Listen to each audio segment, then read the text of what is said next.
Toast Bites. Chomp. Hey guys, welcome back to Toast Bites, where we take a look at some of the awesome indie games I've played that didn't get a standalone video on my channel. As always, a link to each game is in the description, and if you're on a supported device or using the YouTube app, you can check out more episodes of Toast Bites by clicking the card icon above. Let's get into it!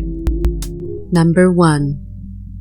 Fragments of Euclid is a highly stylized exploration game set in a semi-surrealistic environment inspired by the works of Dutch graphic artist M.C. Escher. Tossing you headfirst into a world somewhat modeled after Relativity, one of Escher's most recognizable lithographs, the game is as lovely in its visual simplicity as it is in its conceptual difficulty, since there are a lot of unique puzzles to solve and new areas to reach with only your mind's eye to guide you. The game does have an ending, and should take about 45 minutes to an hour depending on how patient you are, and even if you don't finish the game, playing it is such an experience in and of itself that I doubt you'll regret giving it a shot.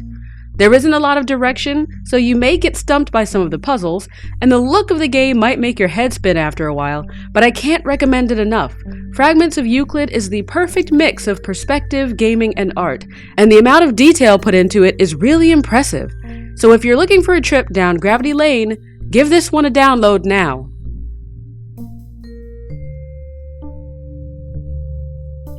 Number 2. Jason and the Dead is a top-down action-adventure game full of dark humor and satisfying gameplay. It's heavy on 80s style with a blood-soaked B-movie narrative and a look that shines with character that's quirky and bleak, influenced by artists like Mike Mignola, best known for creating Hellboy, and Frank Miller, who brought us the world of Sin City. While I had some issues with the controls in this game, and at times the speed of movement, the demo was fun and intuitive. The puzzles were clever without being tedious, and along with the dialogue helped to avoid the monotony that usually plagues games of this type. Even though I've been over zombies for a while now, the strong aesthetic of the game is another element that sets it apart, and pulls me back into the zombie apocalypse with renewed joy. Hey Zoe, look! I'm carrying a zombie.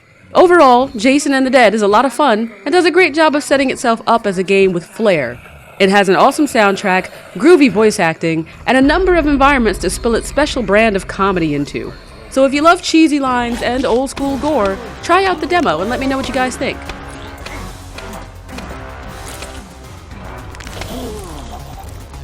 Number 3.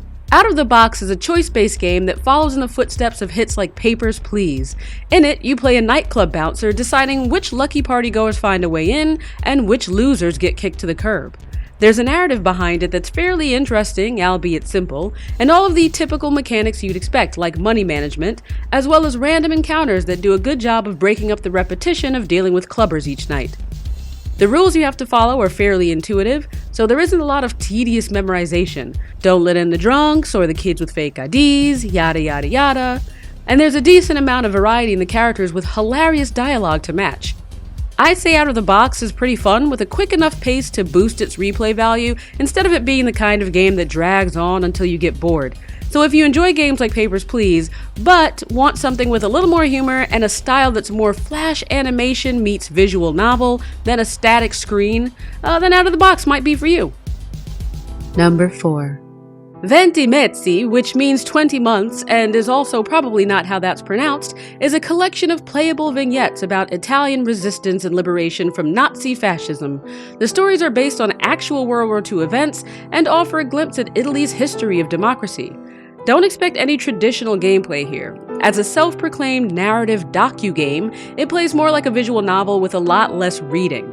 Each story features a different emotional perspective that starts to paint an interesting picture of the time, and it really started to pull me in once I got past the audio, which I thought was kind of heavy-handed at first. The game as a whole maintains a colorful, neo-expressionist, abstract sort of, I don't know what you call it, but it reminds me of Picasso kind of art style that makes it charming yet sad and cold somehow, which sort of fits the overall feel of the stories being told.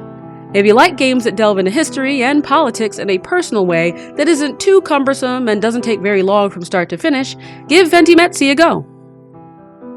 Number 5. A Second Before Us is a low-key first-person sci-fi adventure game where you explore your surroundings, unraveling the secrets of the present and past. At least that's how it seems in the demo. Now, I'm a huge fan of sci-fi, so I love seeing that genre pop up in indie games, and this one seems really promising. The standout right now is the graphics, with the environments being sharp, beautiful, and appropriate to the tone. And the developer also did a good job of world building, not just with the visuals, but with the little details you pick up and the notes you encounter along the way. The demo is pretty straightforward, and you'll spend most of it piecing together basic puzzles that aren't complicated enough to require direction or annoying backtracking. It's all fairly linear, so you can enjoy the look and feel of the game instead of stressing out about how to progress. The controls were decent, though interacting with things was sometimes buggy and inaccurate, and the notes I found told a great story that was kind of overshadowed by how strangely the notes were written. Beyond that, I see a really good foundation here for an intriguing game. It'll all depend on the variety the developer plans to offer in the mechanics.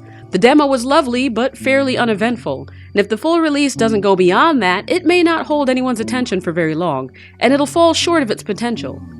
Regardless, I think the quality of the game at this stage, and the universe I think the dev is trying to establish, makes the demo worth playing, especially if you like quality graphics.